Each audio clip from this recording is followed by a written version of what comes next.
Bonjour Eric. Alors, ce rendez-vous? Ah, un nouveau chantier. Et tes pommelles, t'as commencé? Oui, mais auparavant, j'essaye de me souvenir du truc qui permet de distinguer pommelle droite et pommelle gauche. La vérité dépend, comme en toute chose, du point de vue. Je m'explique. D'abord, tu dois connaître le sens d'ouverture de ta porte. Soit tu rentres, soit tu sors. Bah, évident, Eric. Tu saisis la poignée qui se trouve à droite ou à gauche. Ouais, mais c'est pas si simple. Car, comme je te l'ai dit, si tu pousses ou si tu tires, le sens est inversé. Ok? Pour faire clair, il y a en fait deux normes, la française et l'allemande, désignées par l'acronyme DIN, D-I-N. Mais dis-moi, il faut pas être pressé, hein? La première pourrait s'apparenter à celle du serrurier qui rentre.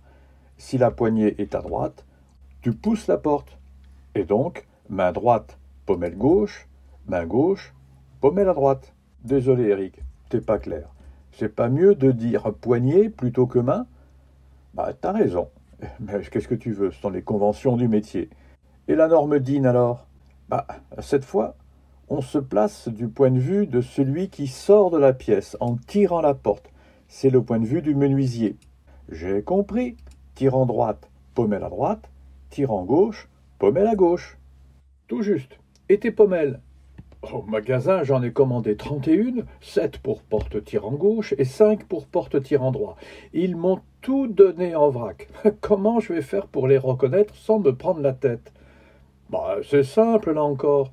Deux pentures semblables, dont l'une porte le gond et l'autre l'œil, sans oublier la bague en bronze servant à décaler les deux parties et faciliter les mouvements.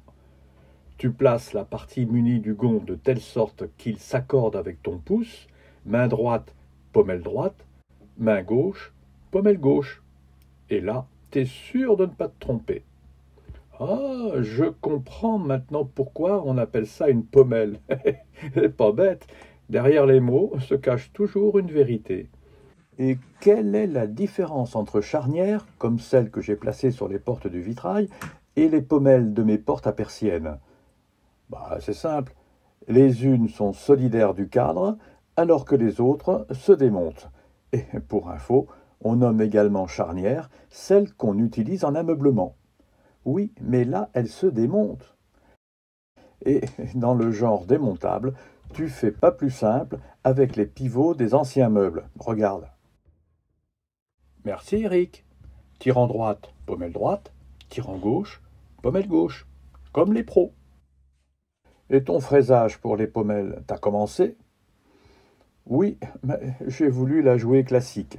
Traçage au crayon, machine en appui sur le champ, maintenu en étau par les deux guides parallèles, repérage visuel du déplacement de la fraise et marquage au droit de la semelle de façon à ne pas dépasser le point limite. Un coup de fraisage et finition au ciseau pour le placement du gond. Pourquoi tu t'es pas servi de mon étrier qu'on a fabriqué pour le placement des charnières invisibles, justement? Eric, tout simplement parce que je ne voulais pas le détruire en le mettant aux nouvelles cotes de déplacement.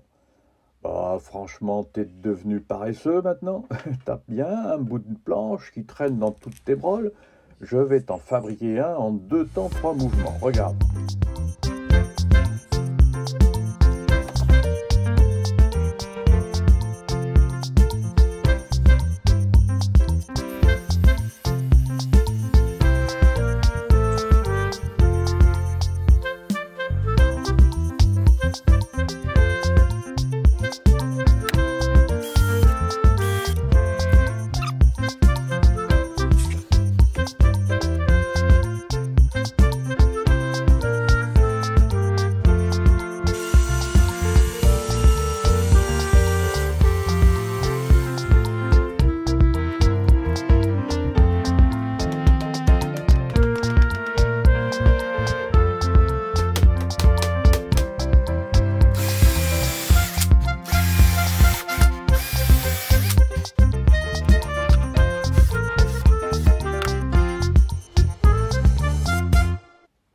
Super Eric. Encore une fois, voilà un nouvel étrier qui va bien me rendre service. Il n'y a pas de quoi. Prends garde toutefois à la bague en bronze, emmanchée dans le gond. ça décale légèrement le fraisage, si bien que mon étrier doit être inversé selon pommelle droite ou pommelle gauche. Le mieux, c'est un marquage sur le côté. Une question, c'est super ta mèche à forer les avant-trous pour les vis? Justement, le gars qui a inventé cet outil génial l'a baptisé l'avant-trou. Plusieurs diamètres selon la taille de la vis. 2 avantages. 1. Le repérage sans risque de dérapage, à condition d'exercer une légère pression avant de lancer la visseuse. 2. La forme tronc conique qui permet une parfaite accroche de la vis, surtout avec les courtes. Et puis Eric, je voudrais te faire part de cette petite expérience d'intrication entre hasard et nécessité. Tu veux dire d'enchevêtrement entre 2 actions indépendantes, mais qui sont liées par le résultat attendu? En quelque sorte. Mais juge par toi-même. J'étais en train de filmer le remplacement de la petite platine destinée à l'appui de l'étrier, pensant que ce serait plus efficace d'en placer une plus large pour permettre le retournement pommelle gauche, pommelle droite. Mais là, je te laisse voir la séquence dans son intégralité telle qu'elle a été filmée.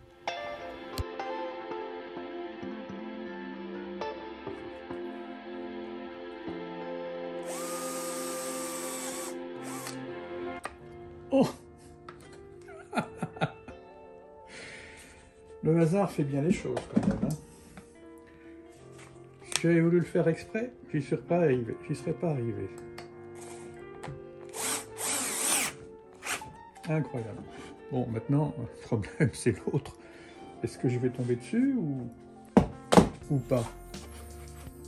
Allez, on va dire ça comme ça, quoi.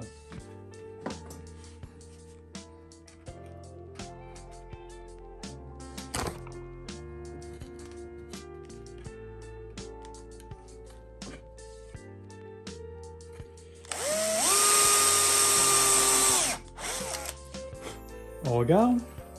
Waouh, pareil. Putain, t'es doué. Hein? Non. C'est par hasard ou c'est par nécessité? On va savoir. C'est l'appel d'intuition ou la double vue. Et ben voilà. Et comme ça, c'est fait. Et quand on est de l'autre côté, c'est pareil. T'avais tout calculé d'avance. Mais non, justement. Et c'est ça qui est étrange.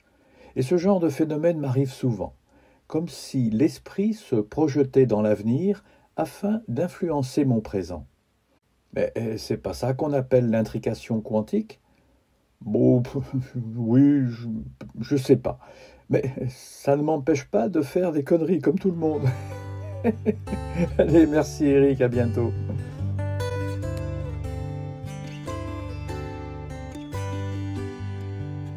Bon, si ça t'a plu, tu partages, et puis tu mets un pouce en l'air. Tu connais le truc. Allez, salut!